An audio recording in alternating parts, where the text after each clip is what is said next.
on the Project 2025 topic, my gut instinct when I first started hearing about it was like, this is the big bad boogeyman. It's not something that's legitimate. It's like, it's blown out of proportion. And now I'm going, more and more things are coming out, more and more people that are, you know, the people that actually wrote the documents, like coming out more publicly. Like, it seems like it's not just a boogeyman. It seems like there's actually some things there that are really concerning.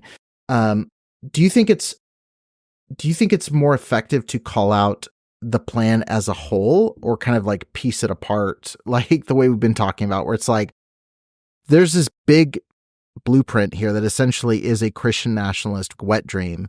It's like, do we fight that head on, or is it like, hey, we need to pick this apart piece by piece and just get people to like not vote in this direction? Yeah. I mean, I still think a good chunk of Americans don't understand what Project 2025 is. So probably pinpointing specific things about the document, which is huge. I have not read all 900. Well, it's like a literal pages. book. I saw a picture of it. Oh, shoot. It's an encyclopedia of like really nasty stuff.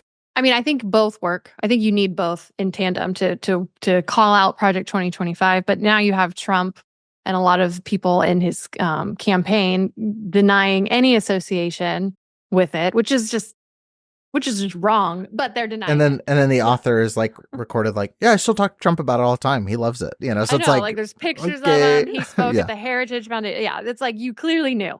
But even regardless, if you look at his Agenda 47, a lot of the things in that are very similar to what was in Project 2025. So even if you just take the name out of it, there is a huge group of people within Republican Party right now that want to heavily limit access to contraceptive, want to ban IVF, want to consider the Alabama Supreme Court ruled this past year too that a frozen embryo is a child, which is maddening. And then in Texas, you have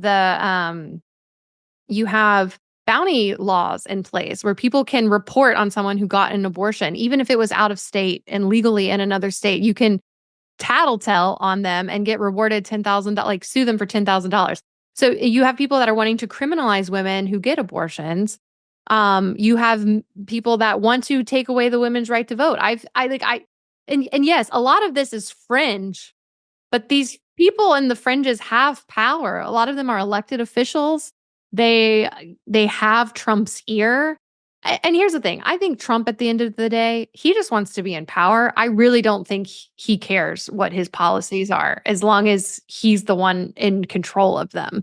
But the scary thing is the people behind him, the people that put together Project 2025, a lot of his advisors, a lot of the evangelical advisors that he have, they're going to be pulling the strings behind him, saying, like, if you want to keep your supporters, you've got to do these things. And they're getting more and more extreme with it. And so I think, just talking about the specifics of real world impact too. Like there was a law in Tennessee. I think it might have been passed now. When I live in Kentucky now, but we were living in Tennessee a couple years ago, and there was this anti-drag bill that was passed, and then it got appealed, and I think it was off for a while. It might be back. But basically, in the law, it was so vague that it said that anyone that was, quote unquote, cross-dressing in public could be fined or arrested, basically, was what this was, which is different than drag. Like, those are two different things.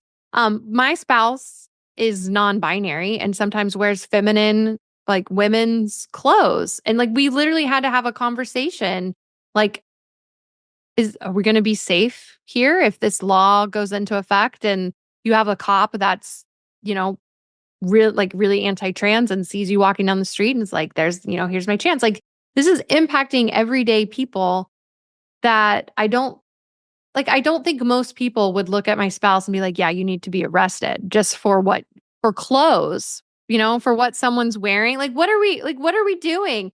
And, and I think too, pointing out a lot of like people on the conservative side and Christian nationalists, they regularly tout the importance of freedom. They Yeah, love I was their just about to say freedom. the Right. constitutionalists going after freedom of expression is gold. Exactly. And I think, pointing out that cognitive dissonance of like, I totally admire that you are for freedom and I'm for freedom too. But Yes, don't the you think, intent is good, but right? it's Like, so misdirected. Yeah, yeah. And then like, but don't you think, like, isn't taking freedom away from someone, like, isn't that un-American at its very core? yeah, Just like framing questions in a way that's not attacking, which it takes a lot of patience. I yeah, know that, but and everyone's different. Maybe someone does need to be like, "Hey, you're being a bigot right now, and you need to stop it." And yeah. maybe that's enough. I don't know.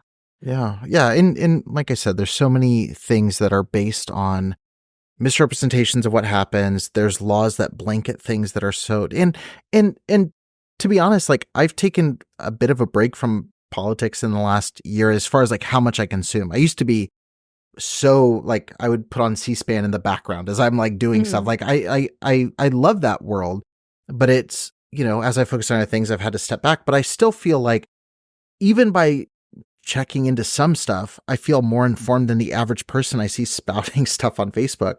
And it's like the anti-abortion laws. It's like, okay, well, I know people who've had miscarriages that needed DNC that under the law that you're pushing for on your Facebook page would make, and for the friend that this happened with, they literally couldn't have it performed at this hospital because the Mhm. hospital had religious exemptions against performing quote unquote abortions. Yeah. And so it's like, people don't dig deeper than just the talking point, and they're Right. voting with this, like, again, maybe a good intent, but it's so misdirected and so like under informed for lack That of is a that is a lot of it too. Is there's a lot of misinformation and sensationalized idea, fear mongering, on that side too. And I think they're reacting with what they know, but a lot of what they know either just isn't true or is just heavily misdirected.